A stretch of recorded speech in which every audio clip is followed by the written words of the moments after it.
अब हम आगे बढ़ते हुए और अभ्यास पत्र करेंगे। जो हमने पूरे व्याकरण में हमने अभी तक पढ़े उन्हीं से संबंधित ये अभ्यास हमें करने हैं। तो अभ्यास में पहला पाठ, पहले का अभ्यास जो कि पाठ था भाषा या लैंग्वेज, इसका अभ्यास है। प्रश्न पहला, चित्र देखिए और भाषा के रूप लिखिए। यहाँ नेताजी बोल रहे हैं तो ये बोलकर, भाषा का कौन सा रूप है ये? भाषा के दो रूप हमने पढ़े थे, बोलकर और लिखकर। ये हुआ बोलकर यानी मौखिक, ये है लिखकर यानी लिखित रूप, ये है पढ़कर, तो पढ़कर यानी लिखित रूप, ये भी पढ़कर है लिखित रूप। ये आपस में बात कर रहे हैं इसलिए मौखिक या बोलकर, ये लिखकर या लिखित रूप। क्योंकि के सामने हाँ या नहीं लिखिए। भाषा मन की बात बताने का साधन है? हाँ। भाषा 5 प्रकार की होती है? नहीं। मोबाइल पर बात करते समय हम मौखिक भाषा का प्रयोग करते हैं? हाँ। मौखिक तथा लिखित भाषा के दो उदाहरण दीजिए। मौखिक भाषा में बात करना, गाना गाना। लिखित भाषा में पत्र लिखना और पत्र पढ़ना। पाठ 2, वर्णमाला, अल्फाबेट। सही उत्तर चुनकर खाली स्थान पर लिखिए। मुख से निकलने वाली सबसे छोटी ध्वनि क्या कहते हैं? तो सबसे छोटी ध्वनि जो मुख से निकलती है उसे हम वर्ण कहते हैं। हिंदी भाषा में कितने स्वर होते हैं? हिंदी भाषा में 11 स्वर होते हैं। हिंदी भाषा में कितने व्यंजन होते हैं? हिंदी भाषा में 33 व्यंजन होते हैं। अ, र, ए, ओ आदि क्या हैं? ये सभी अ, र, ए, ओ आदि सभी स्वर हैं। क, ख, ग, गण आदि क्या है? ये सभी व्यंजन हैं। चित्र पहचान कर उनके नाम का पहला वर्ण लिखिए। यह है आ से आम, तो इसका आ। ये ह, हाथी, हा से हाथी। ये है ऊ से उल्लू। ये घ से घर।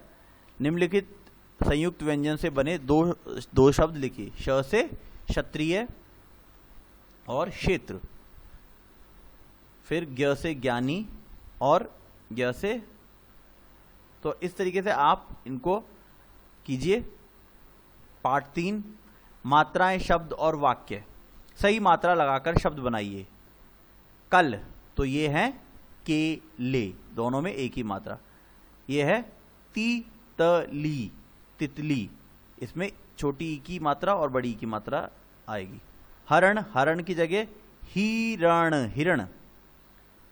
घड़, घड़ नहीं घड़ी, घड़ी। ऐनक, ऐनक नहीं एनक। गलब, गलब नहीं, ग में छोटी की मात्रा गु, ला में आ की मात्रा लाब, गुलाब। वर्णों को सही क्रम में लिखकर शब्द बनाइए। न, नय, तो ये क्या होगा? नयन, नयन। कीडल, तो ये होगा लड़की। लहम, तो ये हो जाएगा महल, महल। हाजज, तो ये हो जाएगा जहाज, जहाज। हाचू, ये हो जाएगा चूहा। गडर, ये हो जाएगा डगर, डगर। हापड़, हापड़, हापड़ की जगह क्या हो जाएगा? ये पहाड़, पहाड़, पहाड़। खीरच, खीरच की जगह क्या हो जाएगा? ये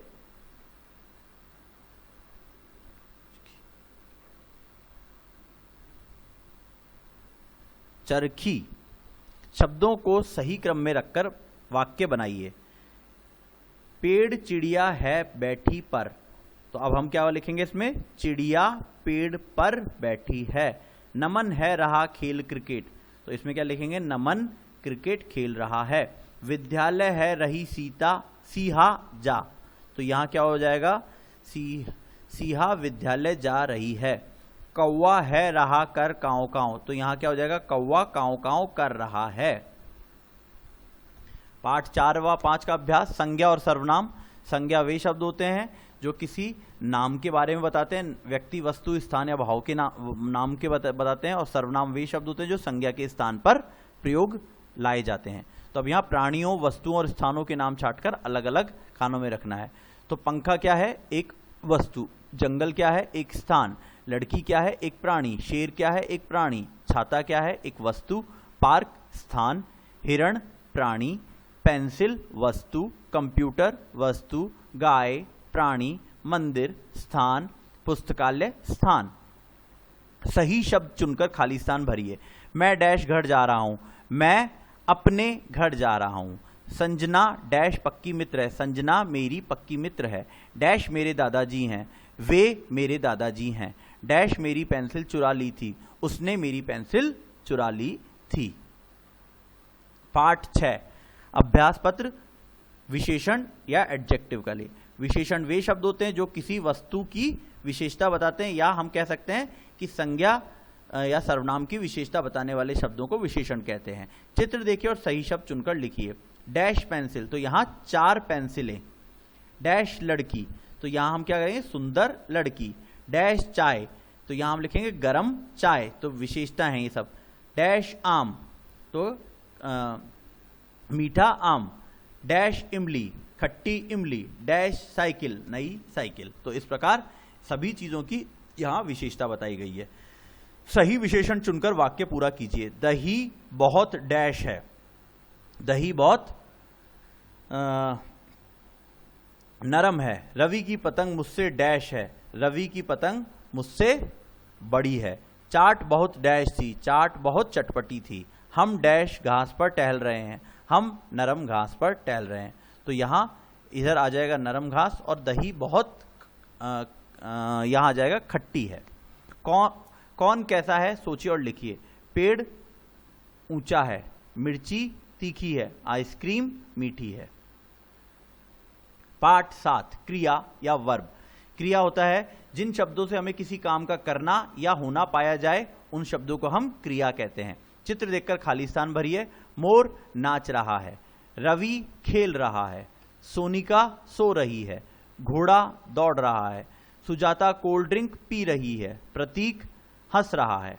चित्र देखकर क्रिया लिखिए। पीना, उड़ना, गाना। आप सुबह जागने से लेकर सोने तक क्या क्या काम करते हो, 6 काम लिखिए। तो ये बच्चों को अपने आप लिखना है। पाठ 8 लिंग या जेंडर। लिंग वो शब्द हैं जिनसे हमें किसी प्राणी के स्त्रीलिंग या पुल्लिंग होने का पता चलता है। तो चित्रों के नीचे स्त्रीलिंग या पुल्लिंग लिखना है। ये पुल्लिंग शब्द पुल्लिंग है, ये स्त्रीलिंग है, ये पुल्लिंग है, ये भी पुल्लिंग है, ये स्त्रीलिंग है, ये पुल्लिंग है, ये स्त्रीलिंग है, और ये पुल्लिंग है। जोड़े मिलाइए। तो यहां शेर शेरनी। फिर हम देखते हैं इसमें, ये है धोबी, और ये है धोबी धोबन। फिर ये है आदमी, और ये औरत। फिर ये है दूल्हा, तो दूल्हे का हो जाएगा दुल्हन। ये है अध्यापक या अध्यापिका। सही शब्द छांटकर खाली स्थान में लिखिए। काला डैश तेज दौड़ रहा है, काला घोड़ा तेज दौड़ रहा है। डैश औरत चल नहीं पा रही है, बूढ़ी औरत चल नहीं पा रही है। एक डैश केला छीनकर भाग गया, एक बंदर केला छीनकर भाग गया। पाठ 9 वचन या नंबर्स। वचन वे शब्द होते हैं जिनसे हमें किसी वस्तु का एक या ज्यादा का पता चलता है। चित्र को ध्यान से देखिए और एक अनेक छांटकर लिखिए। तो एक तरबूज है, एक पत्ता गोभी है, फिर एक बैंगन कई हैं तो बैंगन इधर आएंगे, यहाँ मूली कई हैं तो मूली इधर आएंगी, यहाँ सेब कई हैं तो सेब इधर आएंगे, टमाटर कहीं हैं तो टमाटर इधर आएंगे, और आलू कहीं हैं तो आलू इधर आएंगे। वचन बदलकर लिखिए। तो देखिए एक वचन और बहुवचन लिखना है।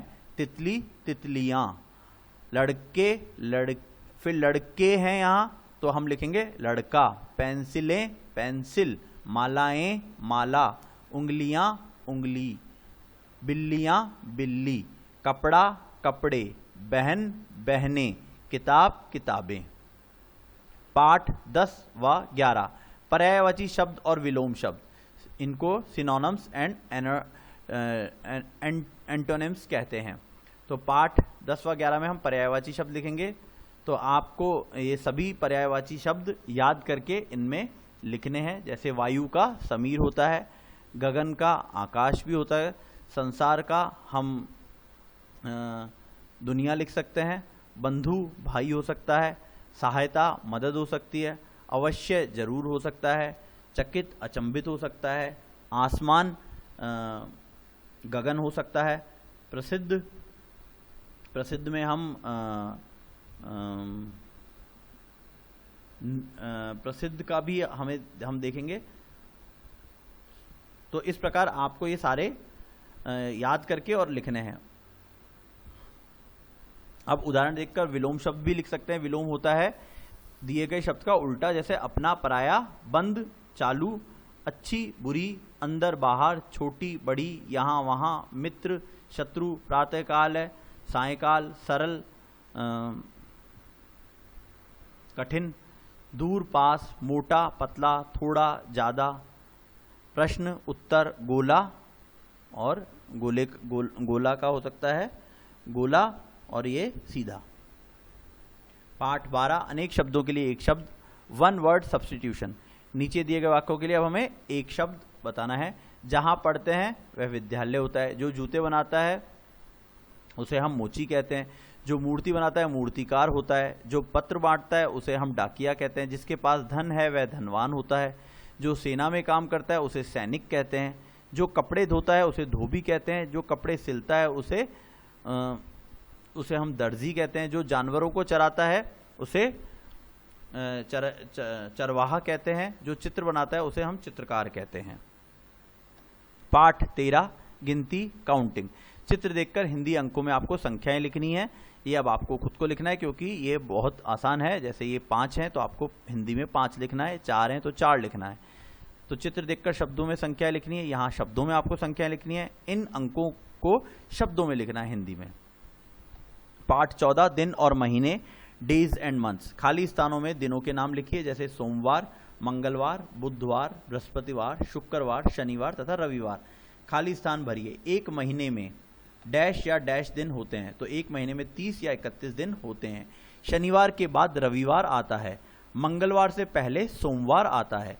एक साल में 12 महीने होते हैं। साल का पहला महीना जनवरी होता है, साल का आखिरी महीना दिसंबर होता है। वाक्यों के सामने हाँ या ना लिखिए। 2 अक्टूबर को गांधी जयंती मनाई जाती है, हाँ। 14 अगस्त को स्वतंत्रता दिवस मनाया जाता है, नहीं। अप्रैल के बाद मई का महीना आता है, हाँ। एक सप्ताह में 7 दिन होते हैं, हाँ। एक दिन में 24 घंटे होते हैं, हाँ। पाठ 15 4 दिशाएं, 4 डायरेक्शंस। सही उत्तर लिखिए। सूरज किस दिशा से निकलता है? सूरज पूरब से निकलता है। सूरज किस दिशा में छिपता है? सूरज पश्चिम में छिपता है। अगर हम सूरज की तरफ मुंह करके खड़े हों तो हमारी बाईं तरफ कौन सी दिशा होगी? तो हमारी बाईं तरफ क्या होगी? उत्तर दिशा होगी। अगर हम सूरज की तरफ मुंह करके उड़ेंगे तो हमारी दाईं तरफ दक्षिण दिशा होगी। चित्र को ध्यान से देखिए और पेड़ों की दिशा बताइए। अमरूद का पेड़ किस दिशा में है? अगर हम इस तरफ मुंह करके खड़े हैं तो अमरूद का पेड़ पूरब में है, ये संतरे का पश्चिम में, सेब का हमारा उत्तर में है और नारियल का दक्षिण में है। पाठ 16 कहानी, स्टोरी। दिए गए चित्रों और शब्दों की सहायता से कहानी पूरी कीजिए। तो ये कहानी हमने देखी थी, आप इसको वापस से पढ़ के इसे पूरी कर सकते हैं। पाठ 17, अब इसमें हमने मेरा घर पे निबंध देखा था, वो आपको याद करके यहाँ लिखना है और इसी प्रकार मेरा विद्यालय पे निबंध लिखना है। पाठ 18 पे चित्र का वर्णन है। चित्र के लिए उपयुक्त शीर्षक दीजिए। तो आपको चित्र देख के और उसका शीर्षक आदि देने हैं। इसी के साथ हमारा हिंदी व्याकरण का क्लास 2 का संपूर्ण सिलेबस यहाँ खत्म होता है और इसके बाद हम अब अगली कक्षा के लिए चीज़ें देखेंगे।